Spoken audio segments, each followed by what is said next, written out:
मी सांगितलंय आणि आत्ताही हेच माझं स्पष्ट मत आहे असं मी सांगू इच्छितो। सन्मान्य मुख्यमंत्र्यांना अध्यक्ष हे कोणत्या कारणास्तव भेटू शकतात, काय काय कामं असतात ह्याची संपूर्ण कल्पना माजी मुख्यमंत्र्यांना असायला हवी असं माझं मत आहे। आणि तरीही जर का ते असे आरोप करत असतील तर त्याच्या पाठचा हेतू काय आहे हे मला वाटतं स्पष्ट होतं। सन्मान्य विधानसभा अध्यक्ष ज्या वेळेला अपात्रतेच्या याचिका निकालीत काढीत असतात त्यावेळेला त्यांना इतर कामं करू नयेत असा कुठेही आदेश नाहीये। विधानसभा अध्यक्ष म्हणून विधिमंडळाच्या बोर्डाची कामं असतात, त्यात मुख्यमंत्री पण सदस्य असतात। मग आमदार म्हणून माझ्या विधानसभा मतदारसंघातील प्रश्न असतील ते पण सोडवणं हे माझं कर्तव्य आहे आणि राज्याशी निगडीत इतर प्रश्न जे आहेत त्या संदर्भातही राज्यातील कार्यकारी मंडळाच्या मुख्य व्यक्तीशी संपर्क साधून जर का प्रश्न सोडवण्यास मला गरज असेल तर मला वाटत नाही त्याकरता मला कोणाची परवानगी घ्यायची गरज आहे। नंबर 1, सर्वप्रथम माजी मुख्यमंत्र्यांबरोबर बैठक ही 3 जानेवारीसाठी नियोजित होती, परंतु ती होऊ शकली नाही कारण मी आजारी होतो आणि इन्फ्लुएन्झाची लागण झाल्यामुळे मला 3-4 दिवस घरातून बाहेर पडता आलं नाही।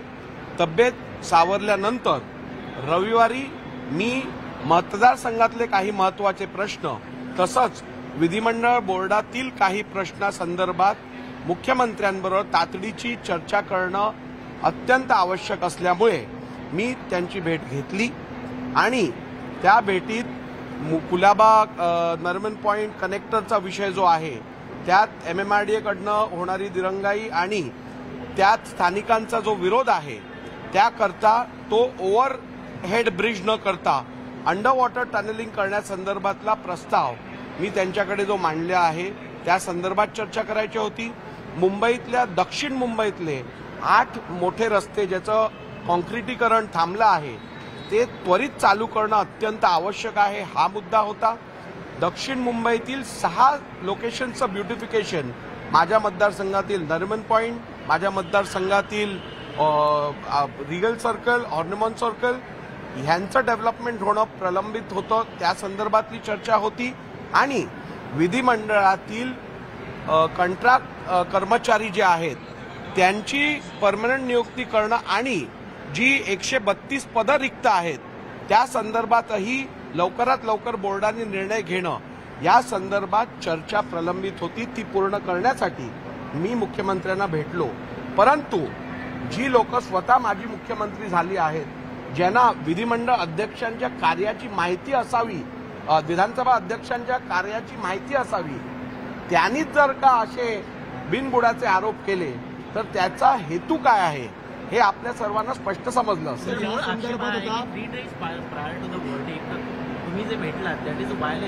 मी आज सकाळी मुंबई एअरपोर्टच्या विमानतळाच्या VIP लाऊंजमध्ये जयंत पाटील आणि अनिल देसाईंना भेटलो, मग ते पण हेतुपुरस्पर होतं का?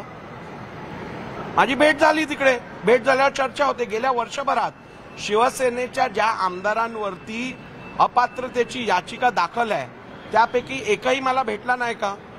मला प्रत्येक आठवड्यात अनेक सुनील प्रभू येऊन भेटले आहेत, मला अजय चौधरी येऊन भेटले आहेत, मला अनेक लोक येऊन भेटले आहेत, म्हणजे मी या कोणालाच भेटायचं नाही का? आणि प्रश्न 3 किंवा 5 दिवसाचा नाही, मी आपल्याला सांगितलं माझी बैठक ही 3 जानेवारीसाठी नियोजित होती, परंतु माझी प्रकृती बरोबर नसल्यामुळे ती मला पुढे ढकलायला लागली।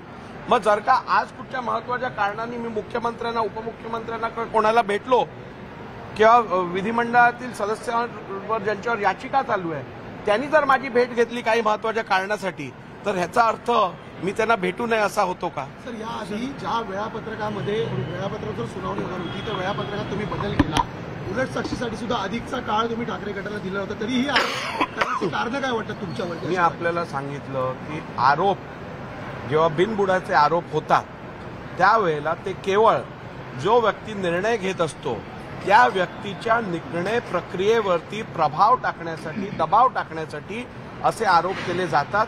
पण आपल्या माध्यमातून राज्याच्या आणि देशाच्या जनतेला मी आश्वासित करू इच्छितो की मी जो निर्णय घेणार आहे तो संविधानाच्या तरतुदीच्या आधारावरती 1986चे जे नियम आहेत त्याच्या आधारावरती आणि विधिमंडळाचे जे पायंडे आहेत, जे प्रथा परंपरा आहेत, त्या सर्वांचा विचार करून अत्यंत लिगली सस्टेनेबल निर्णय मी घेईन, ज्यातून या राज्याच्या जनतेला न्याय मिळेल.